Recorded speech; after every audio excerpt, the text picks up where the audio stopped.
जामखेड मोहळकरवर झालेल्या फायरिंग प्रकरणी आरोपीला अटक। सदरची घटना 4 मार्च रोजी घडली होती। यामध्ये पैलवान सागर किसन मोहळकर याच्यावर गावठी कट्ट्यातून गोळीबार करून जीवे ठार मारण्याचा प्रयत्न करण्यात आला होता। सदर घटनेबाबत चांगदेव मोहळकर यांनी दिलेल्या फिर्यादीवरून जामखेड पोलीस स्टेशनला गुन्हा रजिस्टर नंबर 122 नुसार गुन्हा दाखल आहे।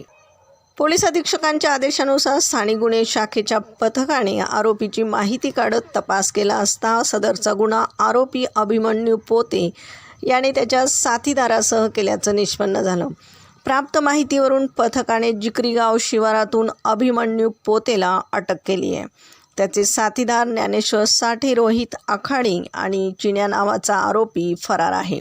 जुन्या वादाच्या कारणातून सदरचा गुन्हा केल्याचं आरोपीने कबूल केले।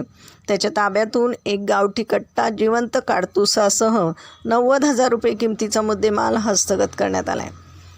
सदरची कारवाई पोलीस अधीक्षक सोमनाथ घारगे, अप्पर पोलीस अधीक्षक वैभव कलुबर्मे यांच्या मार्गदर्शनाखाली किरण कुमार कबाडी, हरीश भोये, महादेव गुट्टे, सुरेश माळी, फुरकान शेख, अतुल लोटके, विष्णू भागवत, गणेश लोंढे आदींसह पथकाने केली आहे।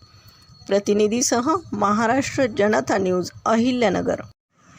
महाराष्ट्राचा बुलंद आवाज, क्षणोक्षणी अपडेट, सत्याचा निर्भीड शोध। राजकारण असो वा समाजकारण, शेती असो वा सामान्य माणसाचे प्रश्न, वा असो क्राईम रिपोर्ट, प्रत्येक बातमीचा अचूक वेध। ताज्या बातम्या आपल्यासाठी पाहत रहा महाराष्ट्र जनता न्यूज। महाराष्ट्र जनता न्यूज नंबर 1 चॅनल। आजच लाईक, शेअर आणि सबस्क्राईब करा।